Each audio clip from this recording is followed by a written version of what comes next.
नमस्कार। शिक्षा समाचार में आप सबों का स्वागत है। और आज हम शिक्षा समाचार में जिन विषयों पर चर्चा करने जा रहे हैं उसमें पहला विषय होगा एस सिद्धार्थ की मनमानी का। दूसरा विषय होगा हेडमास्टर मामले में कल हाईकोर्ट में सुनवाई होनी है। तीसरा विषय होगा कि आखिर हेडमास्टर और हेड टीचर से इतना नफरत क्यों है विभाग को, या फिर विभाग की मनमानी की वजह क्या है, जबकि कल मुख्यमंत्री अनुकंपा पर जितने तृतीय श्रेणी के कर्मचारी बहाल हुए हैं उनका अपॉइंटमेंट लेटर जारी करेंगे पटना में, लेकिन इन लोगों का इन्होंने जारी नहीं किया है।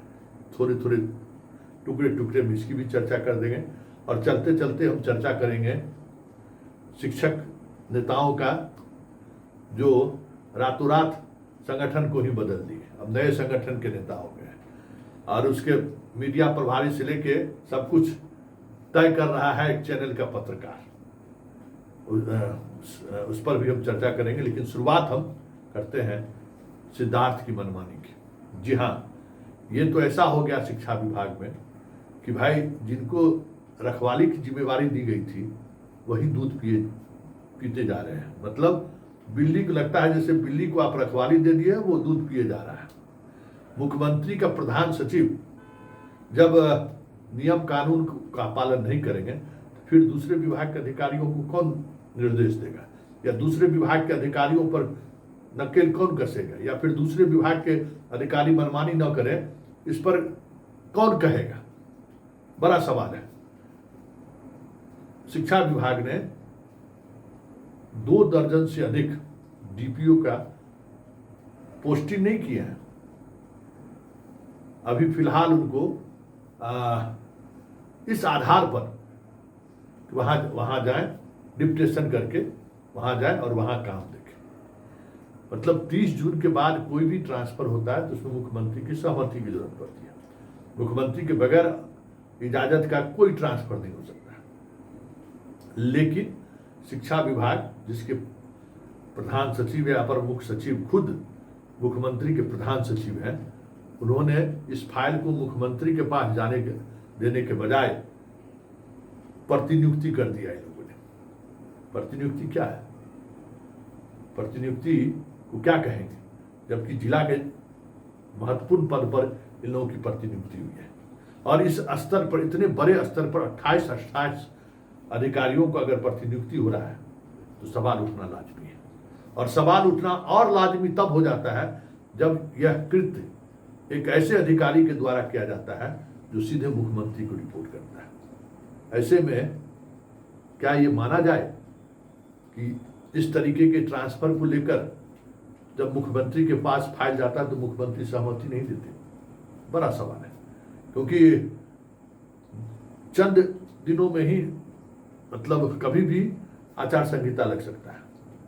और एस सिद्धार्थ के कार्यकाल भी नए सरकार के गठन के बीच में ही, मतलब 30 नवंबर शायद इनका कार्यकाल है, उसी बीच में नई सरकार का गठन होगा और गठन होते होते ये रिटायर्ड हो जाएंगे। तो इस तरीके के मतलब कह सकते हैं कि अब इनका सेवा भी का जो समय है उसकी उल्टी गिनती शुरू हो गई है। मतलब अगस्त बीती गया है, लगभग सितंबर, अक्टूबर, नवंबर, 3 महीने, 3.5 महीने का समय इनके पास है। ऐसे समय में पदाधिकारी नीतिगत निर्णय लेने से बचते हैं। और ये नीतिगत निर्णय तो छोड़िए, ये पूरी तौर पर ऐसे निर्णय ले रहे हैं जो मुख्यमंत्री, वो भी नीतीश कुमार के रहते हुए, कोई भी प्रधान सचिव या अपर मुख्य सचिव इससे पहले इस तरीके का दुस्साहस नहीं दिखाया है। के पाठक किसी मुद्दों पर इस तरीके की एक्शन में आ जाते थे, लेकिन मास लेवल पर कभी के पाठक ने इस तरीके से ट्रांसफर के आड़ में प्रतिनियुक्ति नहीं किया है। ऐसे में सवाल उठना लाजमी है। आखिर सिद्धार्थ जी ही जब सीएम के उस निर्देश का अनुपालन नहीं करेंगे तो फिर दूसरे विभाग के अधिकारियों की मनमानी अगर चलती है तो फिर नकेल कौन कसेगा? बड़ा सवाल है। चलिए अब हम दूसरे सवाल पर बात करते हैं। कल हाईकोर्ट में हेडमास्टर के मामले में सुनवाई होनी है। हालांकि इससे पहले सुनवाई हुई थी, उस सुनवाई में जितने हेडमास्टर आवेदक बने थे, उनको प्रक्रिया पर स्टे न लगाते हुए विभाग को करेगा कि इनको आपको अगर इनके पक्ष में फैसला जाता है तो ये जहां जाना चाह रहे हैं वहां आपको भेजना होगा। मतलब जो इनका डिमांड है, अगर उनके पक्ष में अगर इस तरीके की चीजें होती तो वो एक बात सामने आ रही है कि कल सरकार इसका जवाब देगी। और जवाब देने तक जहां तक सवाल है, पिछले डेट में सरकार जवाब दाखिल नहीं किया था, इसलिए नया डेट दिए दिया है। कल हमें लगता है कि इस मामले में निर्णायक निर्णय कोर्ट दे सकती है, क्योंकि सरकार के जवाब के बाद कोर्ट को डिसीजन लेना है, क्योंकि अंतरिम आदेश तो कोर्ट ने एक दे ही दिया है, जिससे कह सकते हैं कि वैसे हेडमास्टर जिनकी बहुत दूर पोस्टिंग कर दी गई थी, तो एक फौरी तौर पर उनको एक बड़ी राहत मिल चुकी है। अब सिर्फ नीतिगत फैसलों को लेकर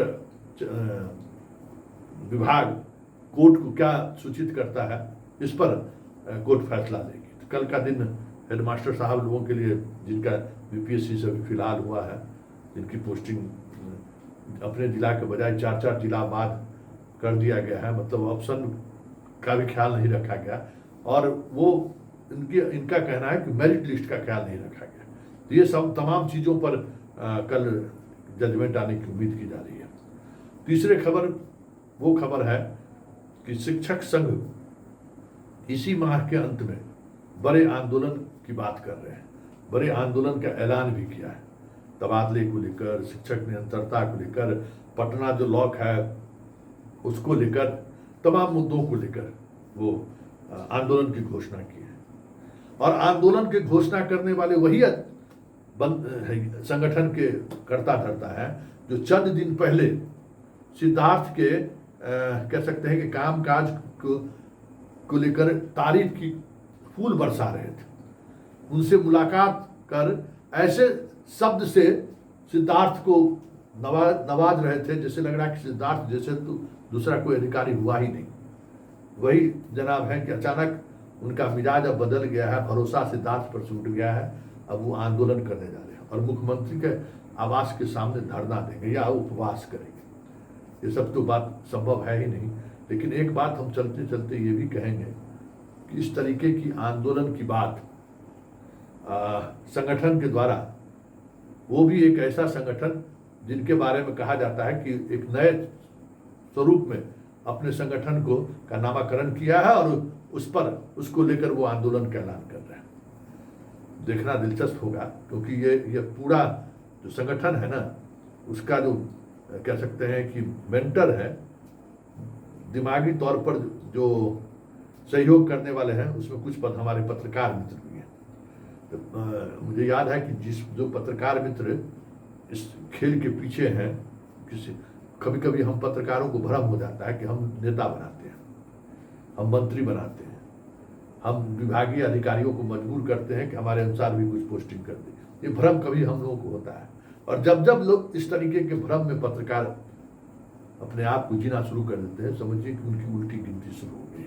उस नेता का भी उल्टी गिनती शुरू हो जाएगा और उस पत्रकार का भी उल्टी गिनती शुरू हो जाएगा, क्योंकि है ना, कुछ चीज़ें ऐसी हैं जो घाल मेल जैसी होगा ना, चीज़ें बेपटरी बनाते हैं। एगो हमारा इसी तरीके से नेताजी थे, रोज बैठते थे हमारे दफ्तर, उस समय ईटीवी में थे, हमारे बॉस के साथ खूब गपशप करते थे, एक से एक बयान देते थे। विधायक जी थे, दोबारा न टिकट मिला न वो दोबारा जीत पाए। आजकल जनसुराज के साथ घूम रहा। उस समय में भी उनको हम कहते थे कि मीडिया का टूल मत बनिए, मीडिया इस्तेमाल करता है नेताओं का, आपका इस्तेमाल हो रहा है, आप बेवजह बयान दे के फंस रहे हैं, आप अपने ही पार्टी के लोगों को नाराज कर रहे हैं। लेकिन उस समय में तो लगता था कि बाप, चैनल में, वो भी ईटीवी में हमारा 7 बजे हेडलाइन में बयान लग रहा है, आदमी का दिमागे काम नहीं किया, पगला गया। 15 बरस से रोड पर है।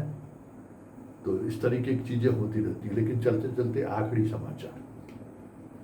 समाचार वो भी मज़ेदार, वो भी दिलचस्प समाचार है, क्योंकि ट्रांसफ़र को लेकर किसी का म्यूचुअल वाला खुल रहा है, किसी का नहीं खुल रहा है, किसी का खुल रहा है तो जिससे संपर्क कर रहा है उसका खुल ही रहा है। तो खेला अभी चलेगा। हम आज सुबह में ही चलाए थे ना कि भाई अब ट्रांसफर पोस्टिंग को लेकर फिलहाल विभाग चुनाव आयोग की फटकार के बाद थोड़ा सहम गया है। तो लेकिन चलिए, म्यूचुअल ट्रांसफर के लिए लेकर प्रयास जारी रखिए। कभी खुल रहा है, कभी नहीं खुल रहा है, लेकिन इतना तय मानिए कि तमाम कोशिशों के बावजूद भी फिलहाल मुझे नहीं लगता है कि विभाग तबादला करने की स्थिति में है।